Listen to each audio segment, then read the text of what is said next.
a la segunda sesión grabada, o a la segunda sesión grabada para ser más específica. Bueno, nosotros iniciamos una discusión inicial la semana anterior y quiero retomar sobre todo la actividad que tenemos ya fijada en la plataforma. Quiero que se fijen en eso.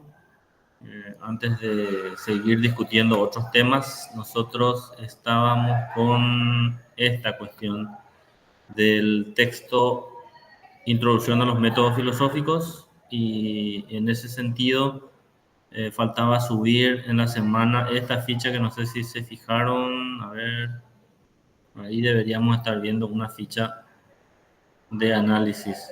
Sí, se visualiza. Bueno, esta es una ficha de lectura básica del capítulo que dejamos allí, que era el capítulo 1 del libro eh, de Jacqueline Ross, que era los métodos filosóficos, los métodos en filosofía, para ser más específico, editorial Síntesis, y nosotros sugerimos el capítulo 1, ¿verdad? La idea del método. Ese capítulo 1 abordaba por qué un método, el postulado voluntarista del método, la esencia del método filosófico, las reglas generales y fundamentales del método, el núcleo específico filosófico del método y una pequeña conclusión sobre los métodos, ¿verdad? Aparte de eso, yo les dejé por allí un texto que era, o que hacía referencia, o que hace referencia a lo que podíamos llamar convirtiéndonos en filósofos, ¿verdad?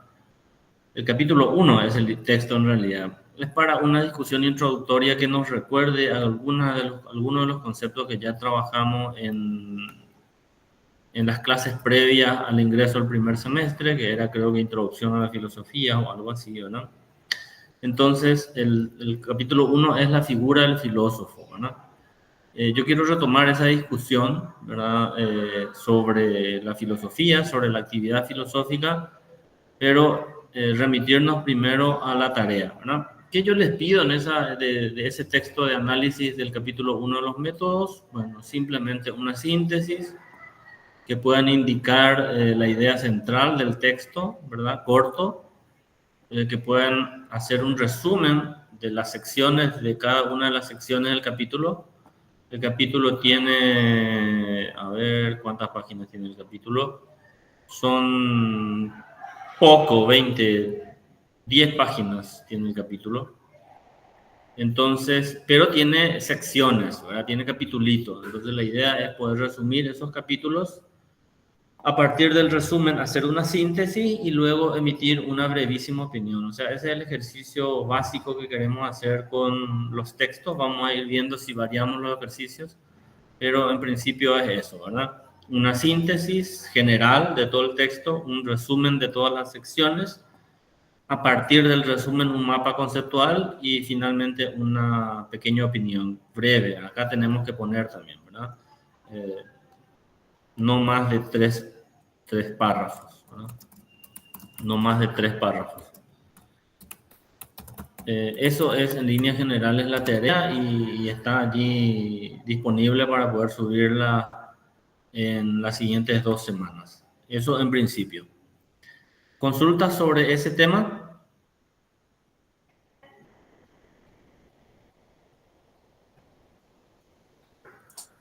¿Sí?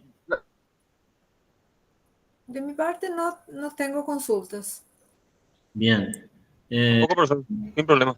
Perfecto. La idea es eso, ¿verdad? En que nosotros aprendamos de alguna manera a diferenciar resumen de síntesis. Eso es importante. El resumen, por lo general, es literal, literal del texto, ¿verdad? Si el texto tiene 7 páginas, usted lo resume en 3, ¿verdad?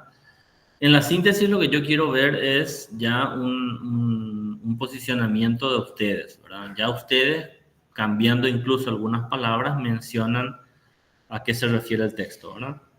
Y que todo eso se refleje en un pequeño mapa conceptual que pueda expresar esas ideas fundamentales de este capítulo que problematiza los métodos, ¿verdad? Bueno, eso sobre la tarea que ya está en la plataforma. Recuerden ustedes, esto es bimestral, entonces son una sesión sincrónica en la semana, pero son 2 actividades. O sea, probablemente todas las semanas vamos a tener tareas que subir a la plataforma, y eso, si bien tenemos 15 días de tiempo o más incluso, con el correr de las semanas se va aumentando, ¿verdad? Eso por un lado. Por otro lado, introducir de nuevo, continuar con esta temática de los métodos en filosofía, ¿verdad?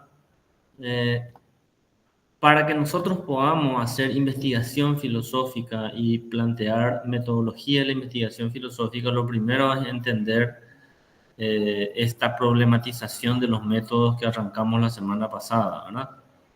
Si salimos de acá y nos vamos de nuevo a nuestra aula, o mejor dicho, vamos a la presentación que planteamos la semana pasada como síntesis de lo que queremos discutir, vamos a ver que yo les quiero poner algunos ejemplos hoy, ¿verdad? Sobre todo para que nosotros diferenciemos los enfoques, ¿sí? Porque a veces tenemos problemas con esto, ¿verdad? Diferenciemos los enfoques. Es muy difícil separar lo metodológico de lo epistemológico, como yo les dije la semana pasada, ¿sí? Acá, ¿verdad? Cuando nosotros estamos planteando la cuestión de los métodos en filosofía, estamos hablando de que, y esto yo insisto, es difícil separar, esto está como ventana, ¿verdad? Lo ontológico, que tiene que ver con la idea misma de realidad, dijimos, lo epistemológico, que tiene que ver con los conocimientos y cómo se fundamentan y cómo se justifican, y la metodología como camino para llegar a describir lo anterior. Y la metodología como camino para llegar a describir lo anterior. ¿Eso qué significa? Y esto es un posicionamiento filosófico, político, incluso si ustedes quieren, ¿verdad? Eso significa que no existe, desde al menos la concepción que yo manejo, o que yo sigo, una metodología objetiva, menos en filosofía. Y por eso yo digo e insisto mucho que lo importante y lo fundamental es sincerarnos con el postulado epistemológico. ¿Sí? ¿Me entienden? ¿Me siguen? Es decir, ¿cuál es el conocimiento que yo voy a privilegiar? Porque lo considero importante y va a tener después derivaciones éticas probablemente, ¿verdad? Y la metodología es el camino. Si bien hay ciertas generalizaciones en filosofía, como vamos a ver, ¿verdad? Como vamos a ver ahora justamente en el tema 2 que se plantea esta semana, si bien se puede plantear generalizaciones, de hecho la filosofía busca eso, ¿verdad? Y podemos plantear unas rutas filosóficas mínimas, compartibles por todo aquel que pueda considerarse filósofo. Van a haber particularidades importantes y que se van a diferenciar en la metodología. O la pregunta básica, de nuevo, que era la discusión en el siglo pasado, como nosotros dijimos acá, entre los positivistas y los críticos al positivismo, ¿no? ¿Cuál era el deseo de Augusto Comte cuando empieza a plantear un método? La unificación de un método que nos permita plantear una ciencia social mucho más objetiva. Ese era el objetivo fundamental. Pero con el correr del tiempo, con las críticas que hubo justamente a esa perspectiva, muchos autores empezaron a decir, cuidado, la visión metodológica objetivista puede pecar de ideológica incluso. Y se planteó un debate muy fuerte en las ciencias sociales y en la filosofía con condicionamientos ideológicos allí. ¿Me siguen? ¿Están por ahí? ¿O están viendo fútbol? Hoy juega Paraguay, parece. Aquí, profesor, yo no veo fútbol. Estamos aquí, estamos a full. Los filósofos por lo general y las filósofas no ven mucho fútbol, pero hay excepciones. Y siempre, y eso es bueno, ¿verdad? Eso es bueno.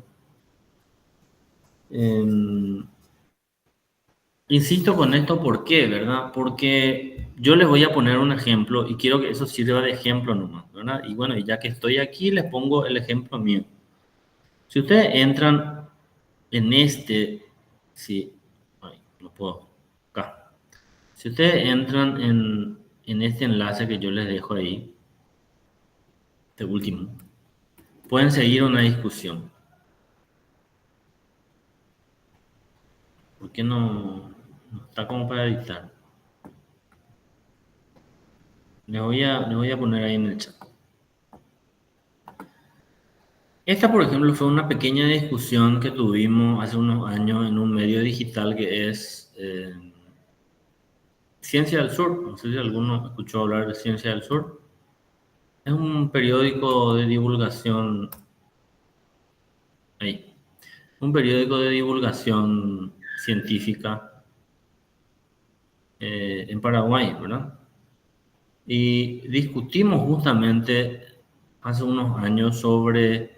Este ya es una respuesta a dos artículos anteriores y la discusión siguió. Seguramente si entran en esa página abajo van a encontrar y las más.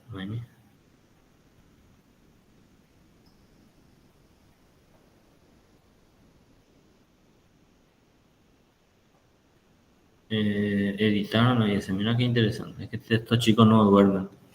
Estoy queriendo ver si por abajo está la discusión inicial. Esta era una respuesta ya a otras cosas.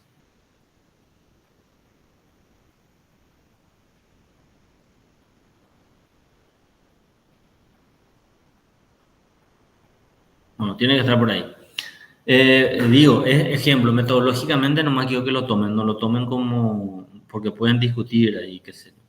Hay gente que no le gusta el enfoque y está muy bien. ¿A qué voy?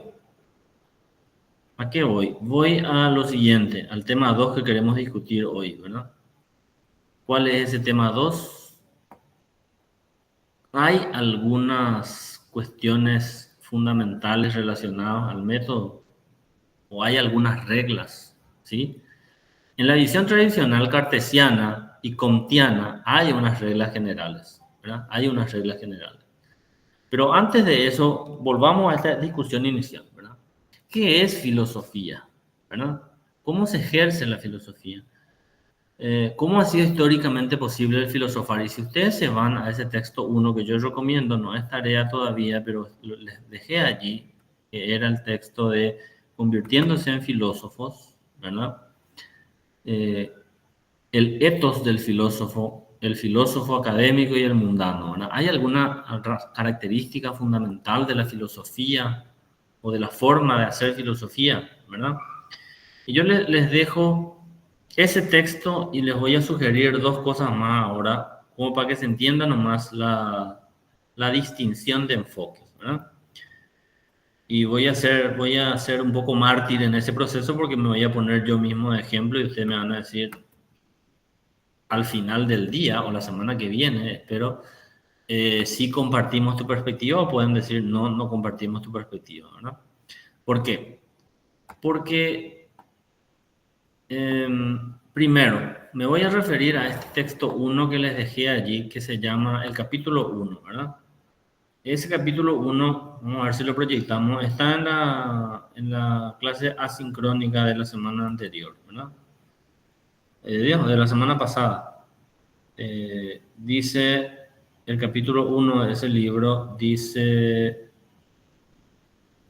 la figura del filósofo. Está solo compartido ese capítulo ahí. Si entran en la clase 2, en este caso van a encontrar este texto, ¿verdad? Que dice la figura del filósofo. ¿Qué es lo que hace el autor en este texto? ¿Verdad?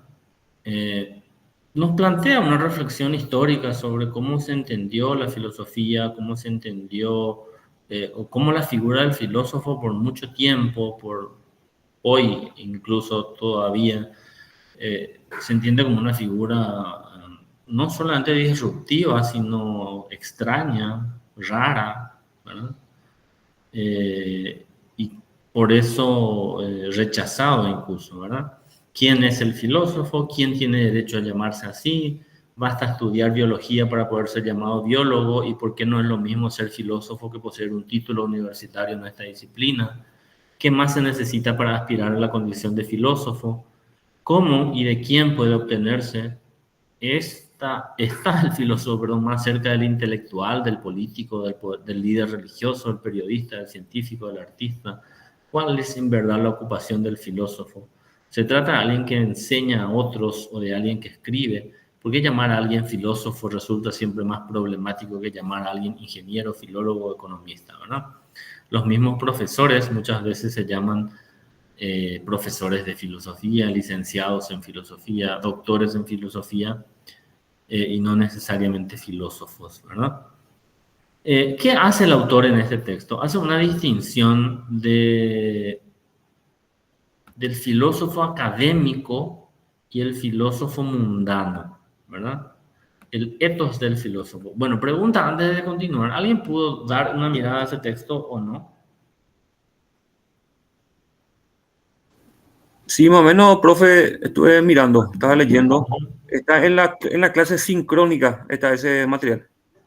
Ah, sí, en la clase donde no figura tarea, para ser más específico. Así mismo. Sí.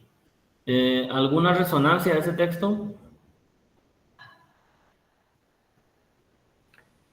Y a mí lo que me llama la atención, profe, que el espíritu del filósofo, la persona tiene varias inquietaciones filosóficas, creo yo.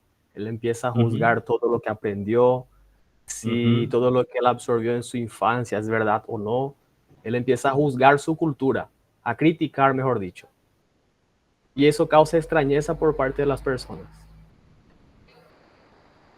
Sí, esa idea nos remite justamente al mito de la caverna de Platón, con lo que generalmente se inicia una introducción a la filosofía. Seguro conocen, ¿verdad? Mito de la caverna, hechos que narra el mito de la caverna. Ya escuché, profesor, un grupo de gente que está dentro de la caverna y hay un grupo de Ujú. soldados, creo que custodia, hay un fuego que pareciera que da afuera o adentro, algo así. Hay uno que salió de repente y invitó a otra gente a salir y no quisieron salir, algo así, más o menos, en resumen. Sí, sí.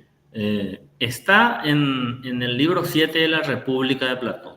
Dice, imaginémonos una situación, dice Platón. Imaginémonos que están unos prisioneros encadenados desde pequeñitos, obligados a mirar una pared vacía, ¿verdad? Obligados a mirar una pared vacía. Detrás de ellos, dice, hay un fuego encendido. Detrás de ellos hay un fuego encendido. Y ese fuego encendido refleja eh, sombras en un muro, en una pared, ¿verdad? Y dice, las sombras son el mundo, son la vida, son la realidad para estas personas, ¿verdad? Imaginémonos que esa caverna, imaginémonos que esa cueva tiene unos orificios, dice, por los cuales entra la luz del sol de afuera, y que cerca de allí hay un camino y que hay personas que pasan por allí, dice, que hablan, que se mueven, y que las sombras de esas personas que van pasando también se reflejan en el muro, en la pared. Entonces, todas estas personas, dicen, solamente observan sombras. Las sombras, como decíamos, son su mundo, las sombras son su realidad, y como dice el compañero, imaginémonos, dice Platón, que uno de ellos es obligado a salir afuera, es obligado a que les quiten las grillas de las cadenas, los grilletes de las cadenas, que le obligan a levantarse, dice Platón, que le obligan a pararse. Imagínense el dolor de sus articulaciones, imagínense el camino para salir de la cueva. Imagínense que sale de la cueva y se enfrente con la luz natural, con la luz del sol, que probablemente lo va a dejar ciego por un momento, dice Platón. Imagínense ese momento de que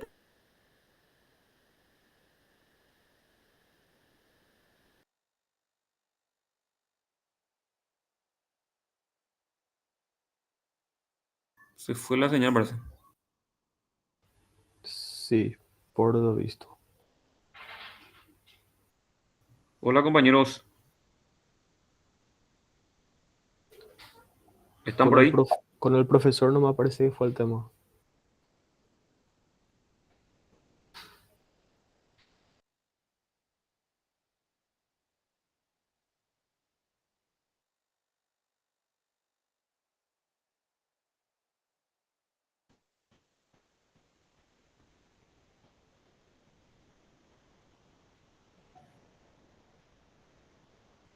Perdón, ¿me escuchan?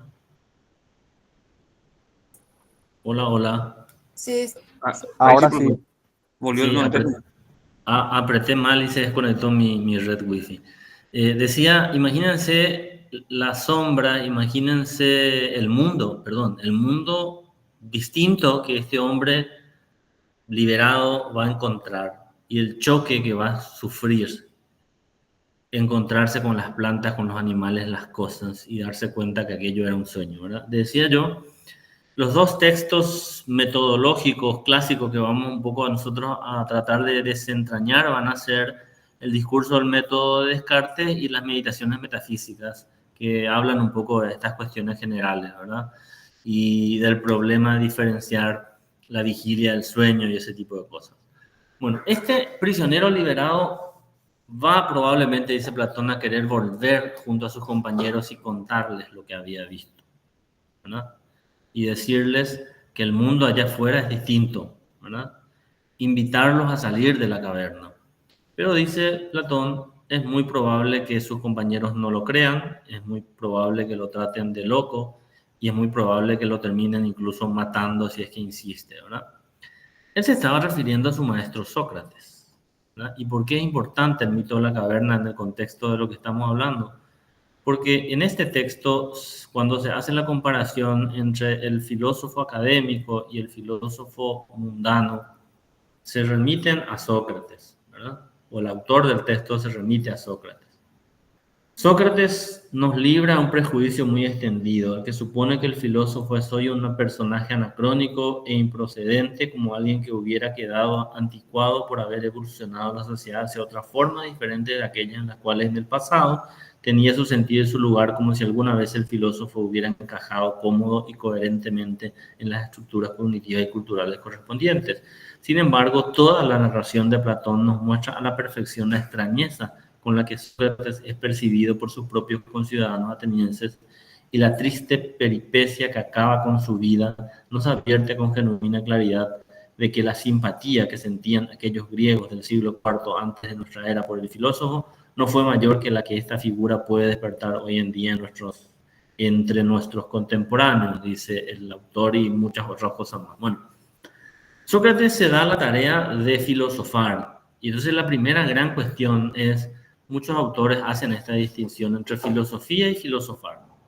La filosofía sería esta actividad metódica, sistemática, que se realiza en determinadas circunstancias, en determinados momentos, en determinados lugares, y que puede ser entendido como una carrera universitaria, ¿verdad? Es decir, ustedes pueden hacer 5 años, 4 años de filosofía, defienden una tesis y se convierten en licenciados en filosofía, ¿verdad? Y después estudian unos años más y presentan una tesis de doctorado y se convierten en doctores en filosofía. Pero el filosofar sería el ejercicio metódico, el ejercicio también sistemático de ejercitarse en la filosofía a partir de una serie de características fundamentales que es lo que hoy queremos plantear, ¿verdad? En principio tiene que ver con el problema. Filosofar es plantear problemas filosóficos y plantear un camino que respondan a esas preguntas filosóficas y que a su vez generen nuevas preguntas. En ese sentido tenemos que remitirnos a la filosofía clásica. Bueno, ¿y qué hacía Sócrates? ¿Qué hacía Sócrates? Bueno, hacía ese ejercicio del diálogo como método filosófico, ¿verdad?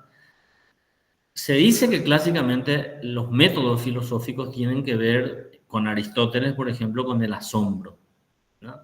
El asombro que nos lleva a la pregunta, el asombro que nos lleva a la duda, el asombro que nos lleva al cuestionamiento, a preguntarse el porqué del porqué del porqué del porqué y así hasta el infinito, dicen algunos, ¿no? Es decir, es una cuestión que todos los seres humanos, por el hecho de ser humanos y por lo tanto disponer de racionalidad y de pensamiento, en algún momento de nuestras vidas vamos planteando preguntas, ¿no? Ahora, no todas las preguntas son efectivamente filosóficas, ¿verdad? Pero plantearse preguntas filosóficas es preguntarse sobre cuestiones fundamentales. Por ejemplo, se dice que la filosofía inicia siempre como antropología filosófica, por ejemplo, como pregunta por el ser humano, ¿verdad? ¿Qué es el ser humano? ¿Cuál es el sentido y la razón del ser humano? ¿Cómo debemos comportarnos? ¿Qué somos? ¿Cómo debemos comportarnos? Y si finalmente el hecho de estar vivos tiene algún significado, tiene algún sentido, ¿verdad? Esa es justamente la frontera entre filosofía y religión, ¿verdad? Las religiones tratan de dar una respuesta absoluta a la pregunta por el sentido de la vida, ¿no? ¿Quiénes somos? Somos criaturas creadas por un ser superior y caminamos hacia ese ser de nuevo. Toda nuestra vida está en función de volver a unirnos con la divinidad en una vida eterna, en un cielo, en un paraíso, en fin, depende de las connotaciones allí, ¿no? Pero la filosofía nunca responde del todo, ¿verdad? Porque exige un límite a la racionalidad, pero ese límite se queda justamente en los umbrales del pensamiento, ¿verdad? La figura de Sócrates es interesante porque él dice, bueno, de lo que se trata es de dialogar, de lo que se trata es de encontrar una verdad. Y yo les decía la semana pasada, el problema es que desde la ciencia, desde la filosofía, desde la ética, desde las distintas posiciones, vamos postulando ideas distintas de verdad. Y metodológicamente, y ahí vuelvo de nuevo a la primera cuestión que yo les planteaba, metodológicamente a mí me parece que lo que se tiene que hacer en filosofía es plantear honestamente cuál es el postulado epistemológico del que voy a partir y cuál es el método que voy a seguir, sin tratar de establecer un método universal, sin tratar de plantear entonces una filosofía universal. Y allí esa afirmación tiene una connotación política. ¿Por qué? Porque hay gente que dice que la filosofía, o sea, tradicionalmente se dice que la filosofía es una cuestión universal, nacida en la Grecia clásica y que tiene unas características fundamentales. Y si João Carlos, que no sé si está en alguna parte de Paraguay o en Brasil, ¿por dónde está João? ¿O en Ciudad del Este o en otro lugar? Corpus Christi, departamento de Canindeyú de nuestro querido Paraguay. Canindeyú. Hay más gente de Canindeyú, aparentemente, ¿verdad? ¿O eres el único?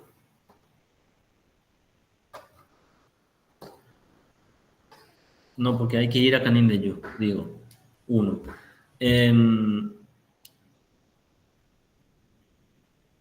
Cuidado, Analia. ¿Qué estábamos diciendo sobre Aníbal? Perdón, Aníbal.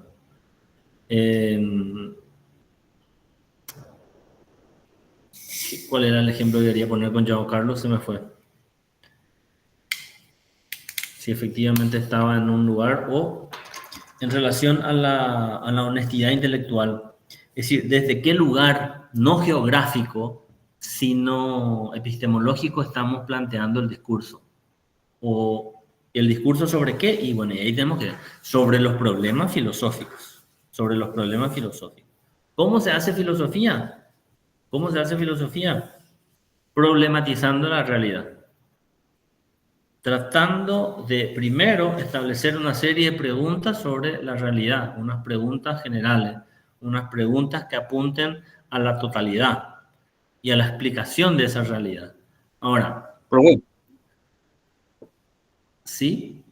profe, teniendo en cuenta que la filosofía, lo que busca la filosofía siempre es digamos, el amor a la verdad, o sea, el amor al conocimiento, ir hacia no digo la verdad completa, pero buscando siempre lo racional. Sí. Entonces, El en la gran actualidad, problema.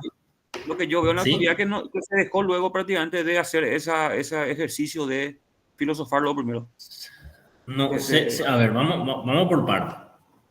Primero, ¿Hay una sola definición de la filosofía? No hay una sola. Por eso yo les digo que está el filosofar y la filosofía. La filosofía como una disciplina, podríamos llamar teórico-científica, en el que te puedes recibir, ¿no? O sea, entregar una serie de... Vamos a hacerlo simple. Entregar una serie de tareas en esta materia, te pongo una nota, pasas a otra, un par de trabajos más y te gradúas. Y eso está dentro de un sistema educativo. El filosofar como ejercicio es otra cosa distinta y se lo entiende de muchas maneras. Hay puntos comunes. La filosofía es una palabra analógica. ¿Eso qué significa? La reflexión racional, la búsqueda de la universalidad, la problematización de los fenómenos son cuestiones que todas las filosofías tienen. Entonces estamos hablando de filosofías en plural. La primera afirmación que yo planteo aquí es, primero, filosofía académica, artículos, revistas, libros. Filosofía como ejercicio, reflexiones, preguntas, cuestionamientos, dudas, críticas. ¿Se puede ejercer ambas cosas hoy en día? Sí, perfectamente. No necesitas ir a la universidad para ejercitarte en la filosofía. Punto uno. Para certificarte en filosofía, necesitas hacer una carrera. Muy bien. Ambas pueden convivir. Perfecto hasta ahí.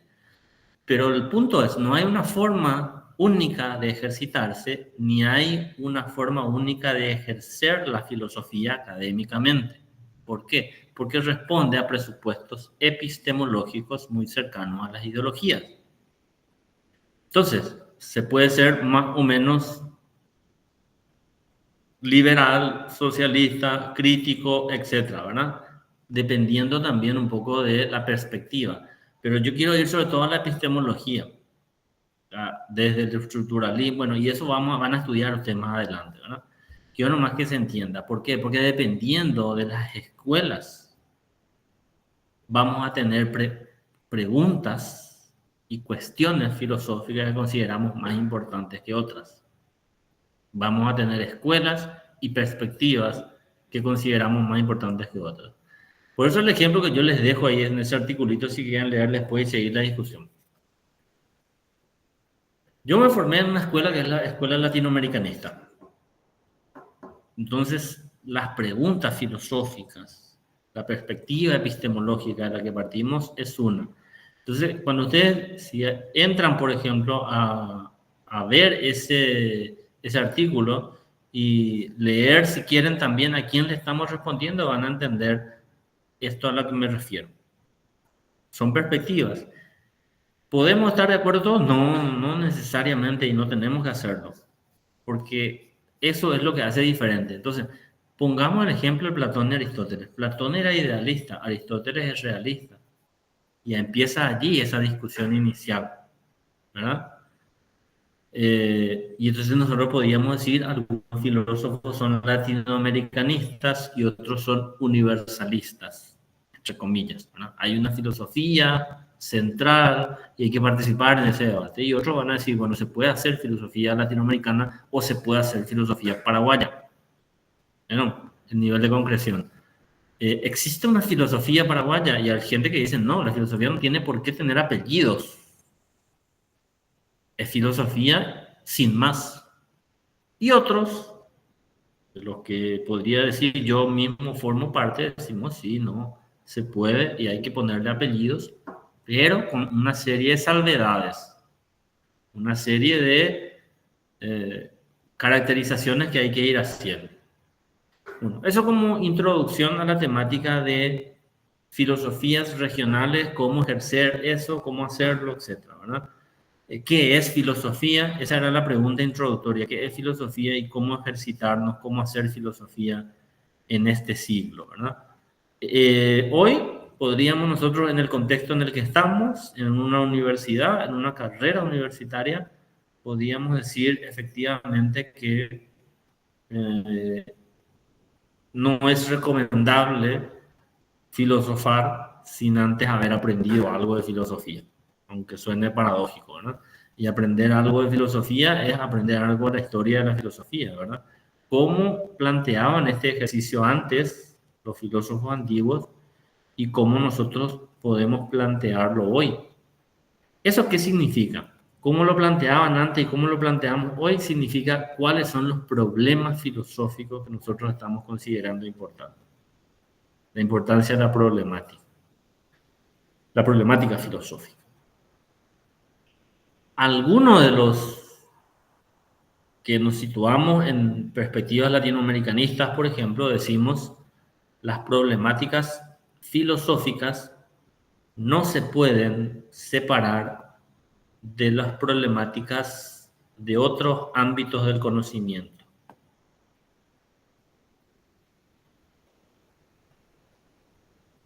Las problemáticas filosóficas no se pueden separar de otros ámbitos del conocimiento.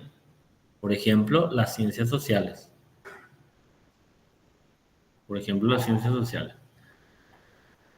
Pero si usted dice, bueno, pero la filosofía puede estudiar simplemente cuestiones universales. Por ejemplo, cada época va teniendo sus preguntas fundamentales. Y por lo tanto sus problemas fundamentales. Los presocráticos, por ejemplo. Yo pensé que ya estaban estudiando a los presocráticos, pero parece que todavía no. La filosofía presocrática es una filosofía de la naturaleza, propiamente dicha. Nos situamos en el siglo III, IV, antes de la era común, en la Grecia clásica, y los filósofos presocráticos intentan encontrar una respuesta a la pregunta sobre de dónde viene el mundo, cuál es el sentido de las explicaciones a de dónde viene el mundo, ¿verdad? Entonces se parte siempre de una pregunta que en un determinado momento, en una determinada época considera fundamental, ¿verdad? ¿Por qué consideraban fundamental la pregunta por la naturaleza, la pregunta por el mundo, la pregunta por el sentido de las explicaciones? Porque se dieron cuenta que las explicaciones mitológicas a de dónde viene el mundo eran muy diversas en Grecia, en Egipto, en otras regiones de la propia Magna Grecia. Entonces dicen, si el Maktub de los babilonios es tan poderoso como el Zeus griego, ¿por qué Zeus existiría y el otro dios no? ¿Por qué no ambos? ¿Por qué no dudar de ambos? ¿Por qué no plantear otro postulado, otro origen, otro principio fundamental, ¿verdad? Entonces la pregunta por la naturaleza y por encontrar una explicación racional empieza a ser el norte de las reflexiones de estos filósofos, y eso se va a cambiar, va a adquirir otra fisonomía con la filosofía socrática.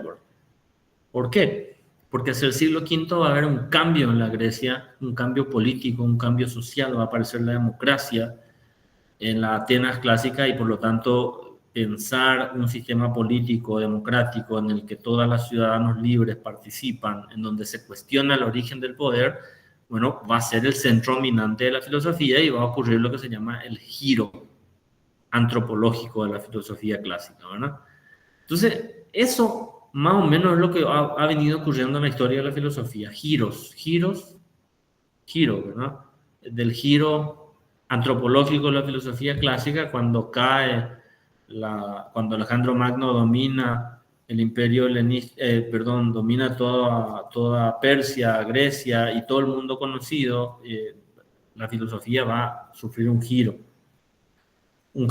ético, un giro virtuoso, le llaman algunos, un giro moral, porque se trataba de sobrevivir en un contexto más o menos hostil, ¿verdad? Porque esa libertad que tenían en Atenas clásica se rompe. Con la aparición del cristianismo en la Edad Media, por ejemplo, va a haber un giro teológico, ¿verdad?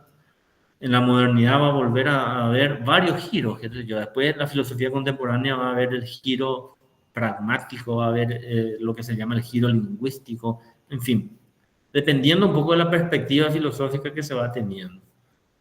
En América Latina, dicen, por ejemplo, algunos, hay necesidad de hacer el giro decolonial, por ejemplo, algún concepto que a lo mejor alguna de ellas escucharon, ¿verdad? Y eso se va incorporando en otros ámbitos como la educación, por ejemplo. Hoy el MEC Hay docentes del MEC aquí. Ángel Miguel Jiménez, mi amigo con el que estudiamos en el colegio, que anda muy calladito, estará en clase por ahí quizá, sabe eso, que el MEC hoy está promocionando algo que le llaman la filosofía, la pedagogía paraguaya. Pedagogía paraguaya. ¿Cómo sería esa pedagogía paraguaya? Y tendría que fundamentarse en una filosofía de la educación paraguaya. ¿Eso significa que es absolutamente distinto a otras partes del mundo? No. El concepto de filosofía o pedagogía paraguaya va a tener que ver con el lugar epistemológico. Por eso yo insisto con esto. Es decir, nosotros reconocemos una identidad y reconocemos unos problemas, pero que al mismo tiempo son globales. Pero que nos situamos desde este espacio, desde este lugar, desde esta cultura, reconocemos nuestros problemas y a partir de ahí queremos incorporarnos al mundo, ¿no? La importancia de la problemática. Lo primero hay que definir el problema. Y una vez que definimos el problema, el sentido de la problemática, establecemos las reglas del cuestionamiento, ¿verdad? El problema se expresa en preguntas. Y es un poco lo que la ciencia, en su metodología cuantitativa, etcétera, tomó de la filosofía para plantear los problemas científicos, ¿verdad? Cualquiera que haya hecho tesis en cualquier otra disciplina sabe que toda disciplina científica o toda investigación científica siempre parte de la definición de un problema que se expresa por medio de preguntas, ¿verdad? Bueno, ese es el aporte de la filosofía a la metodología de la investigación científica, ¿verdad? La problematización del tema. Sí, y también ¿Sí? el problema sería el vacío de conocimiento.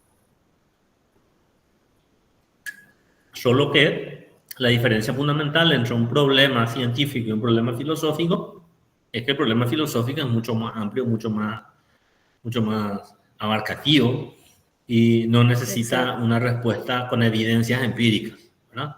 Existe Dios, es el clásico problema de la filosofía. Existe el ser humano, existe vida después de la muerte, es otro problema clásico de la filosofía. Somos libres, es otro problema clásico de la filosofía. La libertad, la inmortalidad del alma, ¿existe algo así como el alma? ¿Existe Dios? Son preguntas filosóficas fundamentales. El sentido de la existencia, son preguntas fundamentales, ¿verdad? No pedimos venir al mundo, pero estamos aquí. ¿Cuál es el sentido de las cosas que hacemos? ¿Somos libres o no libres? ¿En qué consiste la felicidad? Por mucho tiempo reflexionamos para responder estas cosas, pero después como que automatizamos las respuestas, ¿verdad? Y hoy en día, más aún, ¿verdad? Felicidad, bueno, visita un Starbucks, ¿verdad? O un McDonald's. Felicidad asociado a consumir. Ansiedad, bueno, ve al shopping, ¿verdad? Entonces es conseguir recursos para visitar esos lugares.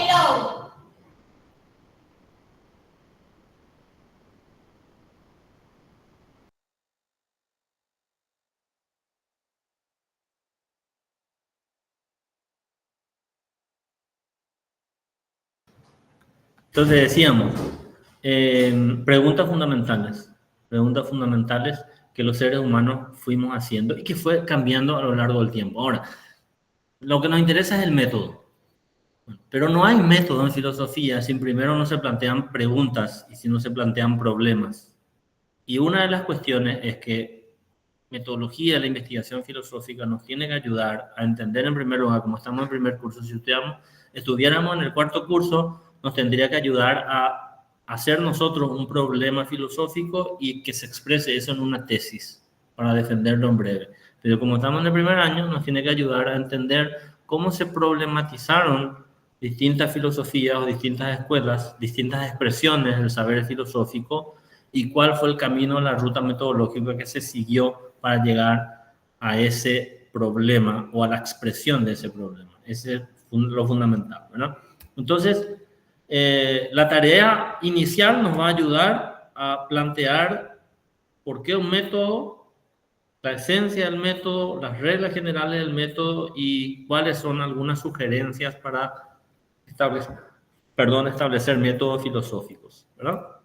Y en un segundo momento, que es la lectura específica ya para esta semana, y no sé si esta semana ya aparece alguna tarea, va a ser sobre este segundo capítulo del mismo texto, ¿verdad? Las reglas y los conceptos específicos del método filosófico. Importancia de la problemática, que es lo que estamos discutiendo ahora, ¿verdad? El sentido de la problemática, la problematización en filosofía, el cuestionamiento de la problemática y el problema en los ejercicios filosóficos, la regla del asunto en juego, ¿verdad? Es decir, se hace filosofía a partir de problemas filosóficos, de preguntas filosóficas, y la cuestión de fondo, por eso les dejo ahí de ejemplo este artículo, es ¿cuáles son los problemas filosóficos que consideramos más importantes en la actualidad? Allí yo dejo uno, pero tengo, si ustedes buscan otro, a lo mejor está acá mismo, vamos a ver si encuentro, a qué yo le estaba respondiendo para ponerles dos ejemplos, ¿verdad? Yo le estaba respondiendo a un colega que planteaba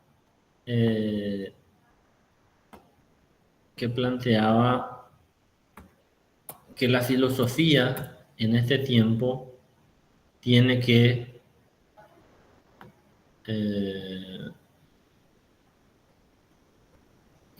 plantear, a ver, tiene que plantear unas cuestiones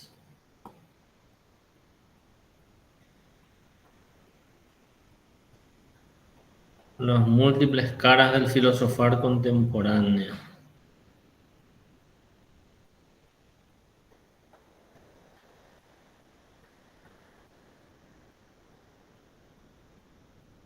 Paradigma analítico o pseudo problema, creo que este era. No. Sí. No.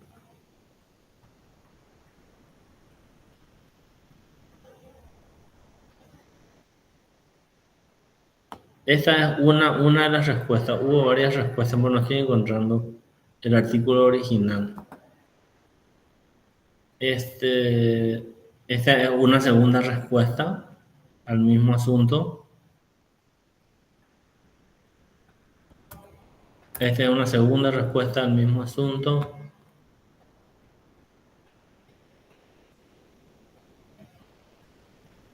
Esta es una tercera respuesta. ¿Y el artículo original dónde está?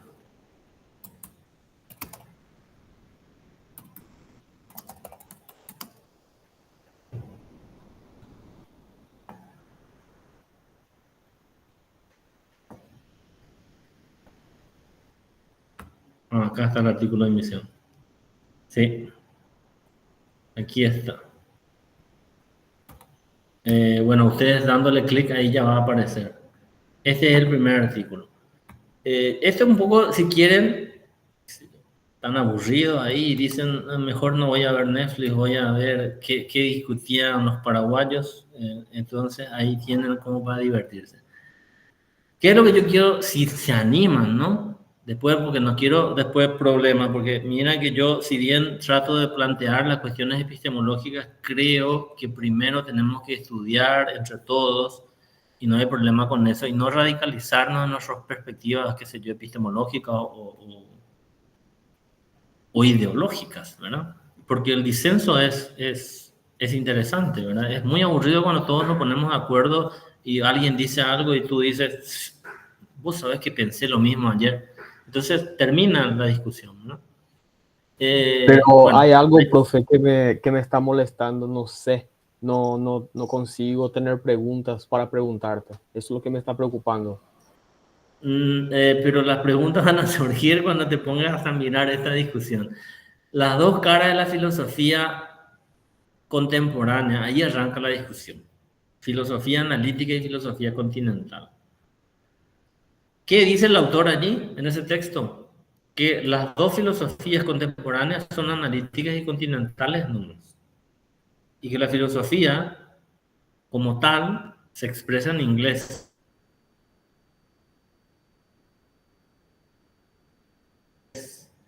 Y todo esto de filosofía latinoamericana, filosofía indígena, son puras poesías que no conducen a ningún lugar, que no tienen valor filosófico ni científico. Entonces, volvemos a lo mismo. La importancia de la problemática. ¿Cómo se define un problema filosófico? ¿Cómo consideramos cuál es el problema filosófico importante hoy? ¿De dónde sale esa definición? ¿Cómo se plantea? Y por lo tanto, ¿cuál es la ruta metodológica, filosóficamente posible para definir ese problema? Y aquí nosotros, varios de los que participamos allí, vamos planteando perspectivas. Yo planteo cuál es la filosofía que en el contexto paraguayo y latinoamericano deberíamos seguir. El otro autor también plantea lo mismo y en fin planteamos ahí una discusión interesante. Pero todo gira en torno a esto que parece simple, ¿verdad? No se puede hacer filosofía si antes no se define una problemática filosófica y se plantea una serie de interrogantes sobre esa problemática y se define una ruta, un camino. ¿Y con qué criterios establecemos que eso es una pregunta filosófica relevante y esto otro no? Esas son las cuestiones de fondo que están ahí. Bueno, los tengo que dejar. Tienen insumos, pero en principio tarea 1, ¿no? Para todo el mundo, no se olviden de eso. Y después hay otras cosas más allí que quedan como insumos para si quieren un poco seguir la discusión y ven cómo se planteó esto en nuestro contexto. ¿Bien?